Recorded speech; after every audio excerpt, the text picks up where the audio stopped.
ಇತ್ತೀಚೆಗೆ ಗಜೇಂದ್ರಗಢದ ಹತ್ರ ಹನುಮನಾಳದಲ್ಲಿ ಒಂದು ಮಗು, ದಲಿತರ ಮಗು, ದೇವಸ್ಥಾನದಲ್ಲಿ ಹೋಗಿದ್ದಕ್ಕಾಗಿ ಆ ಮಗುನ ಹಿಡಿದು ಹೊಡೆದದ್ದನ್ನು ನಾವು ನೋಡಿದ್ದೀವಿ.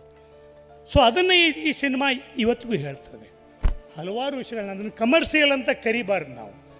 ಒಂದೇ ಒಂದು ಜೀವ ವಿರೋಧಿನ, ಜೀವ ಪರನ.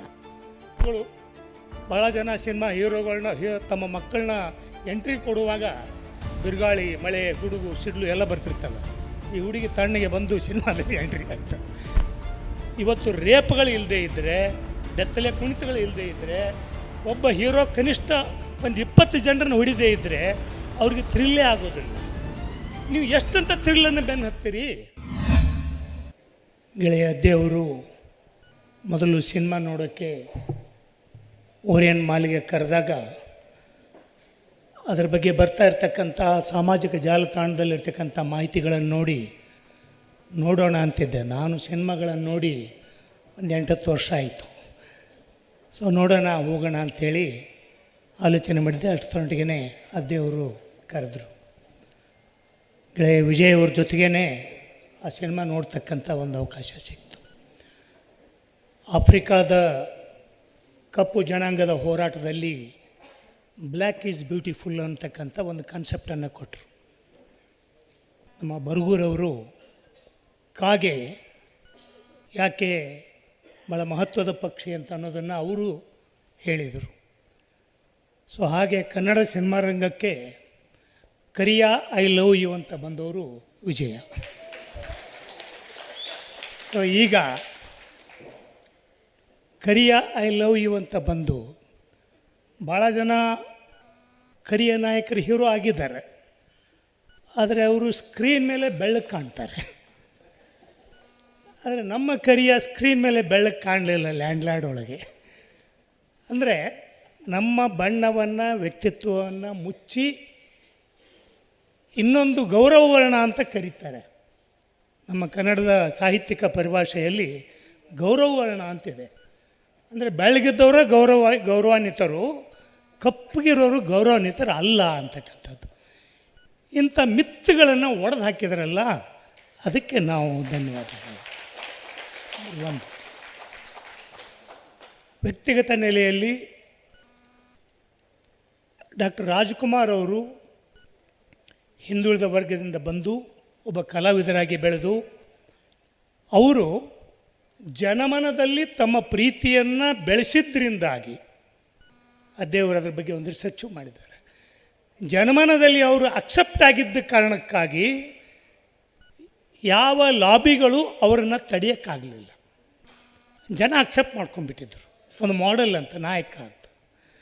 ಸೊ ಅಂಥ ಕಾಲದಲ್ಲಿ ಇವತ್ತು ಲ್ಯಾಂಡ್ಲಾರ್ಡ್ ಅಂತಕ್ಕಂಥ ಸಿನಿಮಾ ಫ್ಯೂಡಲ್ ಸಿಸ್ಟಮ್ನ ವಿರುದ್ಧ ಸಂಘರ್ಷ ಮಾಡ್ತಕ್ಕಂಥ ಒಂದು ಕಥೆಯನ್ನು ಹೊಂದಿದೆ. 1,65,00,000ಕ್ಕೂ ಅಧಿಕ ಕುಟುಂಬಗಳಿಗೆ ಪ್ರತಿ ತಿಂಗಳು 200 ಯೂನಿಟ್ ಉಚಿತ ವಿದ್ಯುತ್ ನೀಡುವ ಗೃಹಜ್ಯೋತಿ ಯೋಜನೆಯಿಂದಾಗಿ ರಾಜ್ಯದ ಮನೆಗಳಲ್ಲಿ ನೆಮ್ಮದಿಯ ಬೆಳಕು ಮೂಡಿದೆ. ವಿದ್ಯುತ್ ಬಿಲ್ ಹೊರೆ ತಪ್ಪಿ ಉಳಿತಾಯ ಮನೆ ಮಾಡಿದೆ. ನಾಡಿನ ಮನೆ ಮನಗಳಲ್ಲಿ ಭರವಸೆ ಬೆಳಗುತ್ತಿದೆ. ನಾವು ನುಡಿದಂತೆ ನಡೆದಿದ್ದೇವೆ, ನಿಮ್ಮ ಪ್ರೀತಿ ವಿಶ್ವಾಸವನ್ನ ಉಳಿಸಿಕೊಂಡಿದ್ದೇವೆ. ಗ್ಯಾರಂಟಿ ಸರ್ಕಾರಕ್ಕೆ 1000 ದಿನಗಳು, ನನಸಾಗಿದೆ ಕೋಟಿ ಕನಸುಗಳು. ನಾನು ಮೂಲತಃ ಬಿಜಾಪುರ ಜಿಲ್ಲೆಯಿಂದ ಬಂದವನು, ಒಂದು ಫ್ಯೂಡಲ್ ಫ್ಯಾಮಿಲಿಯಿಂದ ಬಂದವನು. 70ರ ದಶಕದಲ್ಲಿ 1975ರಲ್ಲಿ ದೇವರಾಜ ಅರಸರು ಆ್ಯಕ್ಚುಲಿ 1962ರೊಳಗೇ ಉಳುವವನಿಗೆ ಭೂಮಿ ಕಾನೂನು ಜಾರಿಗೆ ಬಂತು. ಆದರೆ ಅದಕ್ಕೆ ನಿಯಮಗಳನ್ನು ಸರಿಯಾಗಿ ಮಾಡದೇ ಇದ್ದ ಕಾರಣಕ್ಕಾಗಿ ಜಮೀನ್ದಾರರು ತಪ್ಪಿಸ್ಕೊಳ್ತಾ ಇದ್ದರು ಕಾನೂನಿನಿಂದ. ಆದರೆ ದೇವರಾಜ ಅರಸರು ಬಂದಾಗ ಅಲ್ಲಿ ಕಮ್ಯುನಿಸ್ಟ್ ಚಳವಳಿಗಳು, ಸಮಾಜವಾದಿ ಚಳವಳಿಗಳು ಎಲ್ಲರೂ ಸೇರಿ ಅದಕ್ಕೆ ಲ್ಯಾಂಡ್ ಟ್ರಿಬ್ಯುನಲ್ಗಳನ್ನು ಮಾಡಿ ನಿಜವಾದ ಉಳಿಮೆದಾರರು ಯಾರು ಮತ್ತು ಲ್ಯಾಂಡ್ಲಾರ್ಡ್ಗಳು ಯಾರು ಅಂತ ಗುರುತಿಸೋಕೆ, ನಿಜವಾದ ಉಳಿಮೆದಾರರಿಗೆ ಅವ್ರಿಗೆ ಭೂಮಿ ತಲುಪಬೇಕು ಅಂತಕ್ಕಂಥದ್ದು ಕರ್ನಾಟಕದಲ್ಲಿ ಒಂದು ಮಾಡೆಲ್ ಬಂತು. ಕೇರಳದಲ್ಲಿ ಬೇರೆ ಮಾಡೆಲ್ ಬಂತು, ಸರ್ಕಾರನ ಅವ್ರ ಪರವಾಗಿತ್ತು. ಆದರೆ ಇಲ್ಲಿ ಲ್ಯಾಂಡ್ಲಾರ್ಡ್ಗಳು ಇಲ್ಲಿ ದೊಡ್ಡ ಪ್ರಮಾಣದೊಳಗೆ ಇದ್ದಿದ್ದರಿಂದ, ಅದೇ ಪ್ರದೇಶದಿಂದ ಬಂದವನು ನಾನು ಕಣ್ಣಾರೆ ನೋಡಿದ್ದೀನಿ. ಆವಾಗ ಇಂಥದ್ದೊಂದು ಕಾನೂನು ಬಂದಿದೆ ಅಂತ ಮಾತಾಡಿದ ವ್ಯಕ್ತಿಯನ್ನು ನಮ್ಮ ಕಡೆ ಹಾಗೆ ಅಂತಾರೆ. ನಾನು ಸಣ್ಣ ಹುಡುಗ ಆವಾಗ. ಹಾಗೆ ಅಂದರೆ ಜೋಳ ಹಾಕೋಕ್ಕೆ ದೊಡ್ಡದೊಂದು 10 ಅಡಿ ಬಾವಿ ತೋಡಿರ್ತಾರೆ. ಜೀವಂತವಾಗಿ ಅವನನ್ನು ಅದರೊಳಗೆ ಹಾಕಿದ್ದನ್ನು ನಾನು ಕಣ್ಣಾರೆ ನೋಡಿದ್ದೀನಿ. ಸೊ ಅಂಥ ಒಂದು ಫ್ಯೂಡಲ್ ಸಿಸ್ಟಮ್ ಇತ್ತು. ಅದರ ಎಳೆಯನ್ನು ಇಟ್ಟುಕೊಂಡು ಭಾಳ ಜನ ಹೇಳ್ತಾರೆ ಈಗ ಈ ಸಿಸ್ಟಮ್ ಇದೆಯಾ. ಸುಮಾರು 28 ಲಕ್ಷ ಕುಟುಂಬಗಳು ದೇವರಾಜ ಅರಸರ ಕಾರಣಕ್ಕಾಗಿ ಜಮೀನನ್ನು ಪಡೆದ್ರು ಮತ್ತು ವಾಸದ ಮನೆಗಳನ್ನು ಪಡೆದ್ರು, ಉಳುವಣಿಗೆ ಭೂಮಿ ಕರ್ನಾಟಕದಲ್ಲಿ ಜಾರಿಗೆ ಬಂದಿದ್ದಕ್ಕಾಗಿ. ಸೊ ಅದು ಇವತ್ತಿದೆಯಾ ಅಂತ ತಂದರೆ, ಇತ್ತೀಚೆಗೆ ಗಜೇಂದ್ರಗಢದ ಹತ್ರ ಹನುಮನಾಳದಲ್ಲಿ ಒಂದು ಮಗು, ದಲಿತರ ಮಗು ದೇವಸ್ಥಾನದಲ್ಲಿ ಹೋಗಿದ್ದಕ್ಕಾಗಿ ಆ ಮಗುನ ಹಿಡಿದು ಹೊಡೆದದ್ದನ್ನು ನಾವು ನೋಡಿದ್ದೀವಿ. ಸೊ ಅದನ್ನು ಈ ಸಿನಿಮಾ ಇವತ್ತಿಗೂ ಹೇಳ್ತದೆ. ಮರ್ಯಾದ ಹತ್ಯೆ ವಿಷಯ ಬರೀ ಲ್ಯಾಂಡ್ಲಾರ್ಡ್ ಒಂದೇ ಇಲ್ಲ, ಇಲ್ಲಿ ಆ ಜಮೀನ್ದಾರಿ ವ್ಯವಸ್ಥೆ ಸೃಷ್ಟಿಸ್ತಕ್ಕಂಥ ಸಾಂಸ್ಕೃತಿಕ ಆಯಾಮಗಳಿದಾವಲ್ಲ. ಒಂದು ಜಮೀನ್ದಾರಿ ವ್ಯವಸ್ಥೆ ಕೇವಲ ಒಂದು ಆರ್ಥಿಕ ವ್ಯವಸ್ಥೆ ಆಗಿರುವುದಿಲ್ಲ, ಅದು ಭೂಮಿ ಅಂತಕ್ಕಂಥ ಆರ್ಥಿಕತೆ ಮಾತ್ರ ಇರೋದಿಲ್ಲ, ಅದ್ರ ಜೊತೆಗೇನೆ ಹಲವಾರು ಸಂಸ್ಕೃತಿಗಳನ್ನ ಹುಟ್ಟಾಕ್ತದೆ. ದೇವದಾಸಿ ಪದ್ಧತಿಯನ್ನು ಆ ಜಮೀನ್ದಾರಿ ಫ್ಯೂಡಲ್ ಸಿಸ್ಟಮೇ ಹುಟ್ಟಾಕಿದ್ದು. ಆ ಜಮೀನ್ದಾರಿ ವ್ಯವಸ್ಥೆ ಬಗ್ಗೆ ಈ ಸಿನಿಮಾ ದೇವದಾಸಿ ವ್ಯವಸ್ಥೆ ಬಗ್ಗೆ ಸಿನಿಮಾ ಮಾತಾಡ್ತದೆ, ದೇವದಾಸಿ ವ್ಯವಸ್ಥೆ ಬಗ್ಗೆ ಮಾತನಾಡ್ತದೆ, ಮರ್ಯಾದ ಹತ್ಯೆ ಬಗ್ಗೆ ಮಾತಾಡ್ತದೆ. ಭಾಳ ಸೂಕ್ಷ್ಮವಾಗಿ ಅದನ್ನು ಭಾಳ ಜನ ಗಮನಿಸಲಿಲ್ಲ ಅಂತ ಕೇಳ್ತೀನಿ. ಸೋಷಿಯಲ್ ಮೀಡಿಯಾದಲ್ಲಿ ಅದನ್ನು ನೋಡಿದೆ ನಾನು. ಮರ್ಯಾದ ಹತ್ಯೆ ಮೊನ್ನೆನೇ ಆಯಿತು, ಒಂದು ತಿಂಗಳ ಹಿಂದೆ ಹುಬ್ಬಳ್ಳಿ ಹತ್ತಿರ ಗದಗ ತಾಲೂಕಿನಲ್ಲಿ ಮರ್ಯಾದೆ ಹತ್ಯೆ ಆಯಿತು. ಸ್ವತಃ ತಂದೆನೇ ತನ್ನ ಮಗಳನ್ನು ಕೊಲೆ ಮಾಡಿದಂಥ ಘಟನೆ ನಡೀತು. ಸೊ ಹಾಗಿದ್ದರೆ ಇದು ಸಮಕಾಲೀನ ಸಿನಿಮಾ ಯಾಕೆ ಅಲ್ಲ ಅಂತೀರಾ? ಸೊ ಗೆಳೆಯರೇ, ಜನ ಜಾಸ್ತಿ ಮಾತಾಡೋದಿರೋದ್ರಿಂದ ಈ ಸಿನಿಮಾದಲ್ಲಿ ವಿಭಿನ್ನವಾಗಿದ್ದೇನು ಅಂತಂತಂದರೆ ಹಲವಾರು ವಿಷಯಗಳನ್ನ, ಅದನ್ನು ಕಮರ್ಷಿಯಲ್ ಅಂತ ಕರಿಬಾರ್ದು ನಾವು. ಒಂದೇ ಒಂದು ಜೀವ ವಿರೋಧಿನ ಜೀವ ಪರನ. ಇದಕ್ಕೆ ಕಮರ್ಷಿಯಲ್ಲು ಕಮರ್ಷಿಯಲ್ ಅಂದರೆ ಜಾಸ್ತಿ ದುಡ್ಡು ಹಾಕಿದರೆ ಕಮರ್ಷಿಯಲ್ಲು. ನಾನು ನೋಡಿದ್ದೀನಿ, ನಾವು ಹಲವಾರು ಬೀದಿ ನಾಟಕ ಮಾಡುವಾಗ ನಾರಾಯಣ ಸ್ವಾಮಿಗೆ ಹೇಳಿದ್ವಿ, ಕೋಟ್ಯಾಂತರ ದುಡ್ಡು ಹಾಕಿರ್ತಕ್ಕಂಥ ಸಿನಿಮಾಗಳು, ಕೋಟ್ಯಾಂತರ ದುಡ್ಡು ಹಾಕಿ ಮಾಡಿರ್ತಕ್ಕಂಥ ಸಿನಿಮಾಗಳು ಒಂದು 500-600 ಜನ, ಭಾಳಾದ್ರೆ 1000 ಜನ ನೋಡಿರ್ತಾರೆ. ನಾವು ಕರ್ನಾಟಕದಾದ್ಯಂತ ಬೀದಿ ನಾಟಕ ಮಾಡುವಾಗ ಲಕ್ಷಾಂತರ ಜನರಿಗೆ ತೋರಿಸಿದ್ದೀವಿ, ಒಂದು 5,000-10,000 ಖರ್ಚು ಮಾಡಿ. ಸೊ ಇಲ್ಲಿ ದುಡ್ಡು ಹಾಕಿದ ತಕ್ಷಣ ಅದು ಕಮರ್ಷಿಯಲ್ಲು ಸಕ್ಸಸ್ಫುಲ್ಲು ಅಂತ ಅಲ್ಲ. ದುಡ್ಡು ಹಾಕಿದ ಮೂಲಕ ನೀವು ಏನನ್ನು ತೋರಿಸ್ತೀರಿ, ಯಾರಿಗೆ ತೋರಿಸ್ತೀರಿ, ಏನನ್ನು ಹೇಳ್ತೀರಿ ಅನ್ನೋದು. ಸೊ ಕೊನೆಯದಾಗಿ ಒಂದು, ನಾವು ಜನಪರವಾಗಿರ್ತಕ್ಕಂಥ ಗೆಳೆಯರು ಒಂದು ಕೆಲಸ ಮಾಡಬೇಕಾಗಿದೆ. ಅದಕ್ಕೆ ಅಫ್ಕೋರ್ಸ್ ಇದರೊಳಗೆ ಕೆಲವು ನಾಯಕತ್ವ ಕೇಂದ್ರಿತ ಅಂಶಗಳೂ ಇದ್ದಾವೆ, ಇನ್ನೊಂದು ಕಡೆ ಒಂಥರದ ಕಲಾತ್ಮಕವಾಗಿರ್ತಕ್ಕಂಥ ಅಂಶಗಳೂ ಇದ್ದಾವೆ. 2 ಸಿನಿಮಾನ ಏಕಕಾಲಕ್ಕೆ ನೋಡ್ದಂಗೆ ಆಯ್ತು ನನಗೆ. 2 ಸಿನಿಮಾನ ಈ ಫೈಟಿಂಗ್ಗಳು ಬಂದಾಗ ಒಂಥರದ ಸಿನಿಮಾನ ನೋಡ್ದಂಗೆ ಆಯಿತು. ಇನ್ನೊಂದು ಕಡೆ ವಿಜಯ್ ಅವರಾಗಲಿ ಅಥವಾ ರಚಿತಾರಾಮ್ ಅವರಾಗಲಿ, ಅಮ್ಮ ಮಾಲಶ್ರೀ ಅವರಾಗಲಿ, ಮಗಳು, ಭಾಳ ಜನ ಸಿನಿಮಾ ಹೀರೋಗಳನ್ನ ತಮ್ಮ ಮಕ್ಕಳನ್ನ ಎಂಟ್ರಿ ಕೊಡುವಾಗ ಬಿರುಗಾಳಿ, ಮಳೆ, ಗುಡುಗು, ಸಿಡ್ಲು ಎಲ್ಲ ಬರ್ತಿರ್ತವೆ. ಈ ಹುಡುಗಿ ತಣ್ಣಗೆ ಬಂದು ಸಿನಿಮಾದಲ್ಲಿ ಎಂಟ್ರಿ ಆಯಿತು. ಸೊ ಆ ಥರದ ಫೋಕಸ್ ಏನಿಲ್ಲ. ಸೊ ವಿಜಯ್ ಅವರು ಸಹಿತ ಅವ್ರ ಮೇಕಪ್ಗಳು ಸುಂದರವಾಗಿ ಕಾಣಬೇಕು, ಅದೇ ಬಿಳಿ ಬಣ್ಣ ಹೊಡ್ಕೊಂಡು ಸುಂದರವಾಗಿರ್ಬೇಕು ಹೀರೋ, ಏನಿಲ್ಲ. ಒಬ್ಬ ಸಾಮಾನ್ಯ, ಅಫ್ಕೋರ್ಸ್ ಹೊರಗೆ ಅವರು ಹೇಗಿದ್ದಾರೆ ಹಾಗೇ ಒಬ್ಬ ಶೋಷಿತ ಜನಾಂಗದ ವ್ಯಕ್ತಿ ಹೇಗಿರ್ತಾನೆ ಹಾಗೇ ಅವರು ಆ ಸಿನಿಮಾದಲ್ಲಿ ಬಂದರೆ. ಆ ಕಾರಣಕ್ಕಾಗಿ ಇದನ್ನು ಕಲಾತ್ಮಕನ ಅಥವಾ ಕಮರ್ಷಿಯಲ್ ಅಂತ ನೋಡಬೇಕಂತ ಅವಶ್ಯಕತೆ ಇಲ್ಲ. ಇದೊಂದು ಜನಪರವಾಗಿರ್ತಕ್ಕಂಥ ಮತ್ತು ಜೀವಪರವಾಗಿರ್ತಕ್ಕಂಥ ಒಂದು ಸಿನಿಮಾ. ಇದನ್ನು ನಾವು ಸ್ವಲ್ಪ ಪ್ರಗತಿಪರರು, ನಾವು ಅದೇವ್ರಿಗೆ ಹೇಳಿದೆ, ಎಲ್ಲ ಸ್ನೇಹಿತರು, ನಾವು ಈ ಕೆಲವು ಸಿನಿಮಾದವರು ಇದ್ದಾರೆ, ಕೆಲವು ನಾಟಕಕಾರರು ಇದ್ದರು 70-80 ದಶಕದಲ್ಲಿ. ಇವರು ನಾಟಕ ಬರಿತಾ ಇದ್ದಾರೆ ಅಂತ ಪ್ರಚಾರ, ನಾಟಕ ಬಂದಿರೋದಿಲ್ಲ, ಪ್ರಿಂಟೇ ಆಗಿರೋದಿಲ್ಲ, ಬರಿತಾ ಇದ್ದಾರೆ ಅಂತ. ಭಾಳ ದೊಡ್ಡ ನಾಟಕಕಾರರು ಬರಿತಾ ಇದ್ದಾರೆ, ಆಮೇಲೆ ಅದರೊಳಗೆ ಏನಿದೆ ಅನ್ನೋದು ಮೊದಲನೇ ಪತ್ರಿಕೆಯಲ್ಲಿ ಬರ್ತಿತ್ತು. ಇನ್ನು ನಾಟಕ ಪ್ರಿಂಟ್ ಆಗಿಲ್ಲ, ಬರೆದಿಲ್ಲ, ಅಂಥವ್ರು ನೋಡ್ತೀವಿ. ಪ್ರಿಂಟ್ ಆದ ಮೊದಲನೇ ವಾರಕ್ಕೇ 1000 ಕಾಪಿ ಆಗಿ ಖಾಲಿ ಆಗುವಂಥ ಸುದ್ದಿಗಳು ಬರ್ತಾಯಿದ್ದು. ಸೊ ಈ ಥರ ಅದನ್ನು ಥಿಯರೈಸ್ ಮಾಡೋದಿದೆಯಲ್ಲ, ಪಾಪ್ಯುಲರೈಸ್ ಮಾಡೋದು, ಇದು ಅವರಿಗೆ ನಾಟಕದಲ್ಲಿ ಏನಿರ್ತದೋ ಗೊತ್ತಿಲ್ಲ. ಆದರೆ ಅದನ್ನು ಥಿಯರೈಸ್ ಮಾಡೋದಿದೆಯಲ್ಲ, ಅದು ವ್ಯವಸ್ಥಿತವಾಗಿ ಮಾಡ್ತಾರೆ. ಸೊ ನಾವು ಅದರಲ್ಲಿ ಹಿಂದೆ ಬಿದ್ದಿದ್ದೀವಿ ಪ್ರಗತಿಪರರು. ಯಾಕೆಂದರೆ ನೀವು ಪ್ರತಿನಿಧಿಸ್ತಕ್ಕಂಥ ಜನ ಒಂದು ಅನಕ್ಷರಸ್ಥರು, ಇನ್ನೊಂದು ಕಲ್ಚರಲ್ ಮೂಮೆಂಟ್ಗಳನ್ನು ಅದನ್ನೊಂದು ಚಳವಳಿಯಾಗಿ ರೂಪಿಸ್ಬೇಕಂತಕ್ಕಂಥ ಕಲ್ಪನೆ ಇಲ್ಲದೆ ಇರೋರು. ಸೊ ಒಂದು, ನಾನು ಅವತ್ತು ಟಿ ವಿಲಿ ಮಾತಾಡಿದೆ, ಸಂಪತ್ತಿಗೆ ಸವಾಲು ಬಂದಾಗ ಅದು ಒಂದು ಥರದ ಅಫ್ಕೋರ್ಸ್ ತಪ್ಪು ಮಾಡಿದವ್ರಿಗೆ ಶಿಕ್ಷೆ ಆಗಬೇಕು, ಒಳ್ಳೆಯವರು ಕೆಟ್ಟವರು, ಬ್ಲ್ಯಾಕ್ ಆ್ಯಂಡ್ ವೈಟ್ ಅಂತಕ್ಕಂಥ ಕಾನ್ಸೆಪ್ಟ್ ಇತ್ತು. ರಾಜ್ಕುಮಾರ್ ಅವರು ಬಂದರು, ಯಾರು ವಜ್ರಮುನಿ ಅವ್ರನ್ನ ಅಟ್ಯಾಕ್ ಮಾಡಿದರು, ದೇಸಾಯಿ ಗೌಡ ಜೈಲಿಗೆ ಹೋದ ಅಂತ ಅನ್ನೋದು ಒಂದು ಇದು. ಸೊ ಹಾಗೆಯೇ ಹಲವಾರು ಕಾರ್ಮಿಕರ ಸಿನಿಮಾಗಳು ಬಂದಿದ್ದಾವೆ, ಹಿಂದಿಯಲ್ಲಿ ಬಂದಿದ್ದಾವೆ, ಕನ್ನಡದಲ್ಲಿ ಬಂದಿದ್ದಾವೆ. ಸಮಾಜಕ್ಕೂ ಬದಲ್ ಡಾಲು ಅಂತಕ್ಕಂಥದ್ದು ಬಂತು, ಕನ್ನಡದಲ್ಲಿ ಕಾರ್ಮಿಕ ಕಳ್ಳನಲ್ಲ, ಅನುರಾಗ ಅರಳಿತು. ಅಲ್ಲಿ ಒಂದು ಥಿಯರಿ ಬಂತು 70-80ರ ದಶಕದಲ್ಲಿ ಈ ಸಂಘರ್ಷವನ್ನು ತಪ್ಪಿಸೋಕೆ. ಹಾಗೆ ವಿನೋಬಾ ಭಾವೆಯವರು ಭೂ ಸಂಘರ್ಷವನ್ನು ತಪ್ಪಿಸೋಕೆ ತೆಲಂಗಾಣದಲ್ಲಿ ಸಶಸ್ತ್ರ ಕ್ರಾಂತಿ ಆಯ್ತಲ್ಲ, ಅಲ್ಲಿ ಕೆಂಬಾವುಟ ಹಿಡಿದು ಮಾಡಿದರು. ಅಂಥ ಚಳವಳಿಯನ್ನು ತಪ್ಪಿಸೋಕೆ ವಿನೋಬಾ ಭಾವೆಯವರು ಭೂದಾನ ಚಳವಳಿಯನ್ನು, ಅಂದರೆ ದೊಡ್ಡ ದೊಡ್ಡ ಜಮೀನ್ದಾರಿಗೆ ಭೂಮಿ ಇದ್ದರೆ ಒಂದಿಷ್ಟು ಬಡವರಿಗೆ ಬಿಟ್ಟುಕೊಡಿ ಅಂತಕ್ಕಂಥದ್ದನ್ನು ಮಾಡಿದರು. ಸೊ ಆ ಟೈಮಲ್ಲಿ ಬಂದಿದ್ದು ಚೋಮನ ದುಡಿ, ಭೂಮಿಯನ್ನು ಕೇಳಬೇಕು ಅಂತಕ್ಕಂಥ ಕಲ್ಪನೆ ಬಂದಿದ್ದು. ಸೊ ಅದಕ್ಕಿಂತಲೂ ಮುಂಚೆ ಬಂದಿದ್ದು ಒಂದು ಗಾಂಧಿಯನ್ ಥೇರಿ ಅಂತಾರೆ, ಅದಕ್ಕೆ ಏನು ಟ್ರಸ್ಟಿಶಿಪ್ ಥೇರಿ, ಮಾಲೀಕರು ಕಾರ್ಮಿಕರು ಕೂಡಿ ಬಾಳಬೇಕು ಅಂತ. ನೋಡಿ 2 ಸಿನಿಮಾ ಬಂದು ಕನ್ನಡದಲ್ಲಿ ಭಾಳ ಪ್ರಮುಖವಾಗಿದ್ದು. ಏನಂದರೆ ಕಾರ್ಮಿಕರು ಚಳವಳಿ ಮಾಡ್ತಾರೆ, ಕಾರ್ಮಿಕರ ಚಳವಳಿ ಮಾಡುವಾಗ ತಿಂಗಳಾಗ್ತದೆ, 2 ತಿಂಗಳಾಗ್ತದೆ, ಹೀರೋ ಉಪವಾಸ ಕೂತಿರ್ತಾನೆ, ಹೀರೋಯಿನಿ ಆ ಕಡೆಯಿಂದ ಒಂದು ಸಲ ಕಾರ್ನಾಗ ಹೋಗ್ತಿರ್ತಾಳೆ, ಆಕೆ ಮಾಲೀಕನ ಮಗಳು. ಆಕೆ ಆ ಹೀರೋನ ನೋಡಿ ಭಾಳ ಪ್ರೇಮ ಉಕ್ಕಿ ಬರ್ತದೆ. ಸೊ ನಾನು 45 ವರ್ಷ ಆಯಿತು ಈ ಕಾರ್ಮಿಕ ರೈತ ಚಳವಳಿಯಲ್ಲಿ ಇದ್ದು, ಎಲ್ಲೂ ಹೀರೋಯಿನಿ ಮಾಲೀಕರ ಮಗಳು ನಮ್ಮ ಕಾರ್ಮಿಕ ನಾಯಕರನ್ನ ಮದುವೆ ಆಗಿದ್ದನ್ನು ನಾನು ನೋಡಿಲ್ಲ, ಹೋಗಲಿ ನೋಡಿದ್ದೂ ನೋಡಿಲ್ಲ. ಸೊ ಅಲ್ಲಿ ಸಿನಿಮಾದಲ್ಲಿ ಆಕೆ ಬಂದು ಹೀರೋನ ನೋಡ್ತಾಳೆ, ಆಮೇಲೆ ಆಕೆ ಹೋಗಿ ಮನೆಗೆ ಉಪವಾಸ ಕುಂದಿರ್ತಾಳೆ. ಎಲ್ಲ ಕಾರ್ಮಿಕರ ಕೈಗಾರಿಕೆಗಳ ಮಾಲೀಕರಿಗೂ ಒಬ್ಬಕ್ಕೆ ಹೆಣ್ಮಗಳಿರ್ತಾಳೆ. ಸೊ ಆಕೆ ಏನು ಮಾಡ್ತಾಳೆ, ನೀವು ಅವಾಗ ಮದುವೆ ಮಾಡಿಕೊಡು, ಅಧ್ಯಯನ ಮದುವೆ ಮಾಡಿಕೊಡದೇ ಇದ್ದರೆ ನಾನು ಉಪವಾಸ ಸಾಯ್ತೀನಿ ಅಂತ ಆಕೆ ಹೇಳ್ತಾಳೆ. ಹೀರೋ ಅಲ್ಲಿ ಟೆಂಟ್ನ ಉಪವಾಸ ಕುಂದಿರ್ತಾನೆ, ಹೀರೋಯಿನಿ ಮನೆಗೆ ಉಪವಾಸ ಕುಂದಿರ್ತಾಳೆ. ಅಪ್ಪ ಕೈಗಾರಿಕೆಗಳು ನಿಂತು ಹೋಗಿರ್ತವೆ. ಇಷ್ಟೆಲ್ಲ ಇದ್ದೂ ಇದು ಶ್ರೀಲಂಕಾದ ಸಿನಿಮಾ ಮೂಲದಲ್ಲಿ ಮೊದಲು ಬಂದಿದ್ದು. ಆ ಸಿನಿಮಾದಲ್ಲಿ ಕೈಗಾರಿಕೆಗಳು ನಿಂತು ಹೋದಾಗ ಮಾಲೀಕ ನೋಡ್ತಾನೆ, ಓಹೋ ನಾವು ಯಾಕೆ ಮಾಡಬೇಕು ಅಂತ ಅಲ್ಲಿಂದ ಬಂತು ಗಾಂಧಿಯನ್ ಟ್ರಸ್ಟಿಶಿಪ್ ಥಿಯರಿ. ಸೊ ಅವಾಗ ಏನು ಮಾಡ್ತಾನೆ, ಮಾಲೀಕ ಒಪ್ಕೊತಾನೆ ಮಗಳನ್ನ ಕೊಡೋಕ್ಕೆ.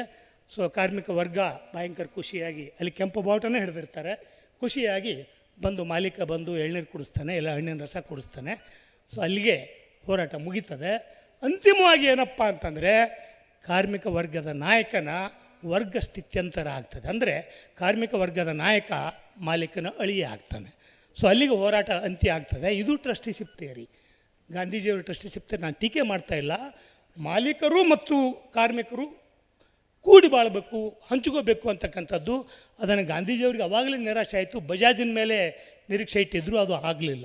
ಸೊ ಒಂದು ಹಂತ ಇದನ್ನು, ಅದು 70-80ರ ದಶಕದ ಸಿನಿಮಾಗಳು. ಸೊ ಆಮೇಲೆ ಚೋಮನ ದುಡಿ ಭೂಮಿ ಕೇಳ್ದ, ಆಗಲಿಲ್ಲ. ಆದರೆ 70ರ ದಶಕದಲ್ಲಿ ಕಾನೂನು ಬಂದ ಮೇಲೆ ಭಾಳ ದೊಡ್ಡ ಪ್ರಮಾಣದೊಳಗೆ ಆಗದೇ ಇದ್ರೂ ಕರ್ನಾಟಕ ಇಡೀ ಇಂಡಿಯಾದಲ್ಲಿ ಮಾಡೆಲ್ ಆಗಿ ಭೂಮಿ ಬಂತು. ಸೊ ಈಗ ಈ ಸಿನಿಮಾಕ್ಕೆ ಬಂದರೆ ಅದರ ಮುಂದುವರಿದ ಭಾಗವಾಗಿ ಈ ಸಿನಿಮಾದ ದೊಡ್ಡ ಪ್ಲಸ್ ಪಾಯಿಂಟ್ ಏನಂತಂದರೆ, ಅಂದರೆ ಭಾಳ ಸಿನಿಮಾಗಳಲ್ಲಿ ಹೀರೋಗಳು ಕೊನೆಗೆ ಶತ್ರುಗಳನ್ನು ಹೊಡೆದು ಹೆಣದ ರಾಶಿ ಮೇಲೆ ಕೂತು ಸಿನಿಮಾ ಎಂಡ್ ಆಗ್ತದೆ. ಬಟ್ ಇಲ್ಲಿ ನಾನು ಹಾಗೆ ತಿಳ್ಕೊಂಡಿದ್ದೆ, ಕೊನೆಯ ಸೀನ್ ಬಂದಾಗ ಇನ್ನೇನಪ್ಪ ಎಲ್ಲ ಹೀರೋನ ಹೊಡೆದ್ಬಿಟ್ನಲ್ಲ, ಮುಗೀತು ಅಂತ. ಆಮೇಲೆ ಹೀರೋ ಬಂದು ಅವ್ರನ್ನೆಲ್ಲರನ್ನೂ ಪೊಲೀಸ್ ಸ್ಟೇಷನ್ ಮುಂದೆ ಕುಂದಿರಿಸಿ, ಈ ದೇಶದಲ್ಲಿ ಜಮೀನ್ದಾರಿಕೆ ಅಲ್ಲ ಸಂವಿಧಾನದ ಮಾತು ನಡಿಬೇಕು ಅಂತ ಅನ್ನೋದಿದೆಯಲ್ಲ, ಅದು ಕ್ಲೈಮ್ಯಾಕ್ಸ್. ಕನ್ನಡ ಸಿನಿಮಾ ರಂಗದ ಇತಿಹಾಸದಲ್ಲಿ ಕೆಲವನ್ನು ಸೂಚ್ಯವಾಗಿ ಹೇಳಿದ್ದಾರೆ. ಕೆಲವು ನಿರ್ದೇಶಕರು, ಜನಪರವಾಗಿರ್ತಕ್ಕಂಥ ನಿರ್ದೇಶಕರು ಸೂಚ್ಯವಾಗಿ ಹೇಳಿದ್ದಾರೆ. ಇಲ್ಲಿ ಸೂಚ್ಯವಾಗಿ ಹೇಳ್ದೇನೆ ನೇರವಾಗಿ ಯಾವ ಜನಾಂಗಕ್ಕೆ ತಲುಪಬೇಕೋ ಕೊನೆಗೆ ಏನು ಮಾಡ್ತಾರೆ, ಪೊಲೀಸ್ ಹಿಡ್ಕೊಂಡು ಹೋಗ್ತಾರೆ, ಅದು ಸಂವಿಧಾನಾತ್ಮಕ ಕ್ರಿಯೆನೇ. ಆದರೆ ಇಲ್ಲಿ ಅದನ್ನು ವಿತ್ ಸ್ಟೇಟ್ಮೆಂಟ್ ಹೇಳ್ತಾರಲ್ಲ, ಸಂವಿಧಾನದ ಆಡಳಿತ ನಡಿಬೇಕು ಅಂತ. ಮತ್ತು ಇನ್ನೂ ಸೂಚ್ಯವಾಗಿ ಕೋಟ್ ಹಾಕೊಂಡು ಹೇಳ್ತಾರಲ್ಲ, ಆ ಕೋಟ್ ಹಾಕೊಂಡು ಹೇಳೋದು ಒಂದು ಸಿಂಬಲೈಸ್ ಮಾಡ್ತದೆ. ಇವೆಲ್ಲ ಮೈನ್ಯೂಟ್ ಸೂಕ್ಷ್ಮಗಳಿದಾವಲ್ಲ, ಇವು ನಮ್ಮ ಜನಪರ ಚಳವಳಿಗಾರರಿಗೆ ಅರ್ಥ ಆಗಬೇಕು. ಜನಪರ ಚಳವಳಿಗಾರರಿಗೆ ಅರ್ಥ ಆದಾಗ ಆಮೇಲೆ ಅವ್ರು ಹೋಗಿ ಇನ್ನೊಮ್ಮೆ ಸಿನಿಮಾ ಥಿಯೇಟ್ರಿಗೆ ಹೋಗಿ ಮತ್ತೆ ಹುಡುಕಕ್ಕೆ ಚಾಲೂ ಮಾಡ್ತಾರೆ. ನಾನು ಸಿನಿಮಾ ನೋಡಿದಾಗ ಈ ಕೆಲವು ವಿಷಯಗಳನ್ನ ಬರೆದಿದ್ದೆ. ಅಲ್ಲಿ ಬೇರೆ ಬೇರೆ ಕಡೆ ನನ್ನ ಫೇಸ್ಬುಕ್ಕಲ್ಲಿ ಬರೆದಾಗ ಬೇರೆ ಬೇರೆ ಕಡೆ ಇದ್ದವರು ಅದನ್ನು ನೋಡಿ ಹೋಗಿ ಸಿನಿಮಾ ನೋಡಿ ಬಂದು, ಇಲ್ಲ ಸರ್ ನಾವು ಒಳ್ಳೆಯ ಸಿನಿಮಾ ನೋಡೋದನ್ನು ತಪ್ಪಿಸ್ಕೋತಿದ್ದೀವಿ ಅಂತಲೂ ಹೇಳಿದರು. ಸೊ ಈ ಥರದ ಸಂವಾದಗಳನ್ನು ಮಾಡಿ ನಾವು ದೊಡ್ಡ ಪ್ರಮಾಣದೊಳಗೆ ಹೋಗಬೇಕು.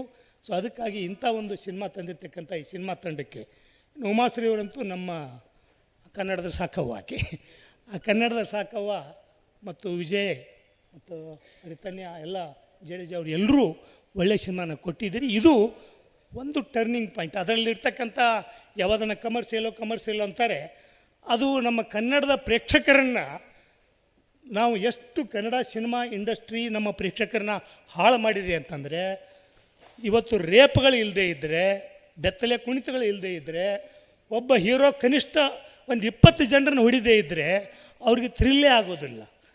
ನೀವು ಎಷ್ಟಂತ ಥ್ರಿಲ್ಲನ್ನು ಬೆನ್ನು ಹತ್ತೀರಿ? ಈಗಾಗಲೇ ಇವತ್ತು ಬೈಕ್ ಹಾರಿಸ್ತೀರ, ಕಾರ್ ಜಿಗಿಸ್ತೀರ, ಹೆಲಿಕಾಪ್ಟರ್ ಜಿಗಿಸ್ತೀರ. ಅವರು ಅಮೇರಿಕಾದ ಹಾಲಿವುಡ್ ಸಿನಿಮಾಗಳು ಅಲ್ಲಿ ಚಂದ್ರಲೋಕದಲ್ಲಿ ಫೈಟ್ ಮಾಡ್ತಾ ಇದ್ದಾರೆ ಅವರು. ಸೊ ಈ ಥ್ರಿಲ್ಲನ್ನು ಎಲ್ಲಿವರೆಗೆ ತೊಗೊಂಡು ಹೋಗ್ತೀರಿ? ಈ ಥ್ರಿಲ್ಲನ್ನು ಬೆನ್ನು ಹತ್ತದೇನೆ, ಥ್ರಿಲ್ ಅನ್ನೋದು ಸೈಕಿಕ್ ಮನೋರೋಗ. ಈ ಮನೋರೋಗದ ಬೆನ್ನು ಹತ್ತದೇನೆ ಮನೋ ಆರೋಗ್ಯವನ್ನು ಕಾಪಾಡ್ತಕ್ಕಂಥ, ಸಾಮಾಜಿಕ ಆರೋಗ್ಯವನ್ನು ಕಾಪಾಡ್ತಕ್ಕಂಥ ಸಿನಿಮಾಗಳ ಒಂದು ಹುಟ್ಟು ಹಾಕಬೇಕಾಗಿದೆ. ನಿಜ, ಈ ದೊಡ್ಡ ಬಜೆಟ್ ಸಿನಿಮಾಗಳ ಮೂಲಕನೇ ಅದನ್ನು ಹುಟ್ಟು ಹಾಕಬೇಕಾಗಿದೆ. ಅದನ್ನು ಗೆಳೆಯ ವಿಜಯ್ ಮತ್ತು ತಂಡದವರು ಮಾಡಿದ್ದಾರೆ. ಅದೊಂದು ಸ್ವಾಗತಾರ್ಹ ಕ್ರಮ. ಇದನ್ನು ನಾವು ಸ್ವಲ್ಪ ಕೂಲಂಕುಷವಾಗಿ ಮಾತನಾಡಿದಾಗ ಮಾತ್ರ ಈ ಥರದ ಇದು ಆಗ್ತವೆ. ಹಿಂದೆ ಗೆಳೆಯ ಕೇಸರಿ ಅರು ನಾವು ಕೂತು ಮಾತಾಡುವಾಗ ಮತ್ತು ಬರಗೂರು ರಾಮಚಂದ್ರಪ್ಪನವರು ಈ ಸಿನಿಮಾ ಯಾತ್ರೆ ಮಾಡಿದ್ರಲ್ಲ, ಶಾಂತಿ ಸಿನಿಮಾದಿಂದ ಯಾತ್ರೆ ಮಾಡಿದ್ರಲ್ಲ, ನಾವು ಇನ್ನೊಂದು ಆಲೋಚನೆ ಮಾಡ್ತಿದ್ದು, ಒಂದು ಸೂಚನೆ, ಅದು ಎಷ್ಟರ ಮಟ್ಟಿಗೆ ಸಾಧ್ಯನೋ ಗೊತ್ತಿಲ್ಲ. ಅವತ್ತು ಹಿಂದೆ ಇಂಡಿಯನ್ ಪೀಪಲ್ಸ್ ಥಿಯೇಟರ್ ಅಸೋಸಿಯೇಷನ್ ಸ್ವಾತಂತ್ರ್ಯ ಹೋರಾಟದ ಸಂದರ್ಭದಲ್ಲಿ ಅವರು ಹಳ್ಳಿಗೆ ನಾಟಕಗಳನ್ನು ತೊಗೊಂಡು ಹೋಗ್ತಾಯಿದ್ರು ಸ್ವಾತಂತ್ರ್ಯದ ಇದನ್ನು. ಆಮೇಲೆ ಕೆಲವು ಕಡೆ ಆಂಧ್ರದ ಪ್ರಜಾನಾಟ್ಯ ಮಂಡಳಿ ಅವರೆಲ್ಲ ಸೇರಿ ಅವ್ರೇನು ಮಾಡಿದರು, ಒಂದು ಸಣ್ಣ ವಿಡಿಯೋ ಮಾಡೋದು, ಸಿನಿಮಾ ಮಾಡೋದು, ಹಳ್ಳಿಗೆ ತೊಗೊಂಡು ಹೋಗಿ ಅದನ್ನು ತೋರಿಸೋದು. ಹಾಗೆ ನಾವು ಒಂದು ಟೂರಿಂಗ್ ಯೂನಿಟ್ ಸಿನಿಮಾ ಪ್ರೊಜೆಕ್ಟರ್, ಈಗೇನು ದೊಡ್ಡ ಕಾಸ್ಟ್ಲಿ ಅಲ್ಲ, ಸಿನಿಮಾ ಪ್ರೊಜೆಕ್ಟ್ರನ್ನು ತೊಗೊಂಡೋಗಿ, ಯಾಕೆಂದರೆ ಈ ಥರದ ಸಿನಿಮಾಗಳನ್ನು ನೋಡಬೇಕಾದವರು ಮಧ್ಯಮ ವರ್ಗದವರು ಬಹುತೇಕ ನಮ್ಮ ಶೂದ್ರರೇನಿದಾರಲ್ಲ, ಅವರು ಬ್ರಾಹ್ಮಣರಾಗೋ ಅವಸರದಲ್ಲಿದ್ದಾರೆ. ಬಹುತೇಕ ನಮ್ಮ ಶೂದ್ರರು ಮತ್ತು ದಲಿತರು ಆ ಬ್ರಾಹ್ಮಣ್ಯದ ಸಂಸ್ಕೃತಿ ಅದಲ್ಲ, ಅದು ಶ್ರೇಷ್ಠ ಅಂತ ಬಿಂಬಿಸಿದ್ದಾರೆ. ಸೊ ನಾವು ಆ ಸಂಸ್ಕೃತಿಗೆ ಹೋಗಬೇಕು ಅಂತಕ್ಕಂಥ ರೀತಿಯೊಳಗೆ ಅವರಿದ್ದಾರೆ. ಕಾರ್ಮಿಕ ವರ್ಗ ಅವರು ಈ ಥ್ರಿಲ್ಗಾಗಿ ಅವರು ಓಡಾಡ್ತಾ ಇದ್ದಾರೆ. ಇಂಥ ಸಂದರ್ಭದಲ್ಲಿ ಈ ಥರದ ಸಿನಿಮಾಗಳನ್ನು ನಾವು ಹಿಂದೆ ನಾವು ಸಣ್ಣವರಿದ್ದಾಗ ಬೇರೆ ಬೇರೆ ಫಾರೆಸ್ಟ್ದು ಮತ್ತೊಂದು ಇನ್ನೊಂದು ಸಿನಿಮಾಗಳನ್ನ ಹಳ್ಳಿಗೆ ತೊಗೊಂಬಂದು ತೋರಿಸ್ತಾಯಿದ್ರು. ಸೊ ಆ ಥರದೊಳಗೆ ನಾವೇನೇ ಜನರೆಡೆಗೆ ಈ ಚಿತ್ರಗಳನ್ನು ತೊಗೊಂಡು, ಯಾಕಂದರೆ ನಮ್ಮ ಬಹುತೇಕ ಶೂದ್ರರು ಸಿನಿಮಾ ನೋಡೋದಿಲ್ಲ, ದಲಿತರು ಅವು ಹಳ್ಳಿಯೊಳಗೆ ಇರ್ತವೆ, ಒಕ್ಕಲ್ತನ ಮಾಡ್ತಾರೆ, ಅದು ಮಾಡ್ತಾರೆ, ಅವರಿಗೆ ದುಡ್ಡು ಇರೋದಿಲ್ಲ ಅಥವಾ ಸಮಯ ಇರೋದಿಲ್ಲ. ಇನ್ನು ಮಧ್ಯಮ ವರ್ಗ ಅವರು ಈ ಥರದ ಥ್ರಿಲ್ಲಿಗೆ ಬಲಿಯಾಗಿಬಿಟ್ಟಿದ್ದಾರೆ. ಸೊ ಈ ಥರದ ಆಶಯದ ಸಿನಿಮಾಗಳನ್ನು ಮುಂದೇನೂ ಮಾಡಿ ನಾವು ಹಳ್ಳಿಗೆ ಇದನ್ನು ತೊಗೊಂಡು ಹೋದರೆ, ನಾವೊಂದು ಆಲೋಚನೆ ಮಾಡಿದ್ದೇವೆ. ನಾವು ಹೇಗೆ ಬೀದಿ ನಾಟಕ ಮಾಡಿದಾಗ ನಾಟಕ ಮಾಡಿ ಒಡ್ಡಿದರೆ 2,000, 3,000, 10,000 ಟವಲಲ್ಲಿ ಹಾಕಿರ್ತಕ್ಕಂಥವು ಇದ್ದಾವೆ. ಸೊ ಲಾಸ್ ಏನಾಗೋದಿಲ್ಲ. ಆದರೆ ಈ ಥರದ ಒಂದು ಶಕ್ತಿ ಬಂದ ಮೇಲೆ ನಾವು ಆ ಥರದ ಒಂದು ಟೂರಿಂಗ್ ಯೂನಿಟನ್ನು ಮಾಡಿ ಯಾವುದೋ ಹಳ್ಳಿಗಳಲ್ಲೋ ಜಾತ್ರೆಗಳಲ್ಲೋ ಹೋಗಿ ಈ ಸಿನಿಮಾಗಳನ್ನು ತೋರಿಸಿದರೆ ಇಲ್ಲಿ ಜನರಿಗೆ ರೀಚ್ ಆಗ್ತೇವೆ. ಅದು ದುಡ್ಡಿನ ಅಂಶ ಒಂದು, ಅದು ಸಿನಿಮಾ ಅನ್ನೋದೊಂದು ವ್ಯಾಪಾರ. ಅದ್ರ ಜೊತೆಗೇ ಈ ಥರದ ಜನರಿಗೆ ತಲುಪಬೇಕು ಅಂತ ತಂದಾಗ ಯಾವ ಜನರಿಗೆ ತಲುಪಬೇಕೋ ಆ ಜನರಿಗೆ ತಲುಪಬೇಕು, ಯಾವ ಜನರಿಗೆ ಹೇಳಬೇಕೋ ಆ ಜನರಿಗೆ ಹೇಳಬೇಕು. ಸೊ ಆ ಥರ ಕೆಲಸ ಮಾಡಬೇಕಾದ್ರೆ ನಾವೇನೇ ಪ್ರೊಜೆಕ್ಟ್ ಮಾಡ್ತಕ್ಕಂಥ ಒಂದು ಕೆಲಸವನ್ನು ಮಾಡಬೇಕು.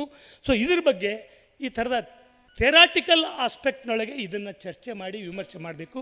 ಮತ್ತು ಈಗ ವಿಜಯವ್ರ ಜೊತೆ ಮಾತಾಡಿದೆ, ಇದು ಬೆಂಗಳೂರಿಗೆ ಸೀಮಿತ ಆಗಬಾರ್ದು. ಬೇರೆ ಬೇರೆ ಜಿಲ್ಲೆಗಳಲ್ಲಿ ನಿಮಗೆ ಈಗಾಗಲೇ ಅಭಿಮಾನಿಗಳಿದ್ದಾರೆ. ಆ ಥರದ ಎಲ್ಲರೂ ಒಂದು ಕಡೆ ಸೇರ್ತಾರೆ. ಪ್ರಗತಿಯ ಜನಪರ ರೈತ ಚಳವಳಿ, ದಲಿತ ಚಳವಳಿ, ಕಾರ್ಮಿಕ ಚಳವಳಿ, ಮಹಿಳಾ ಚಳವಳಿಗಳು ಇವೆಲ್ಲ ಇದ್ದಾವಲ್ಲ, ಎಲ್ಲ ಅಂಶಗಳು ಈ ಸಿನಿಮಾದಲ್ಲಿದ್ದಾವೆ.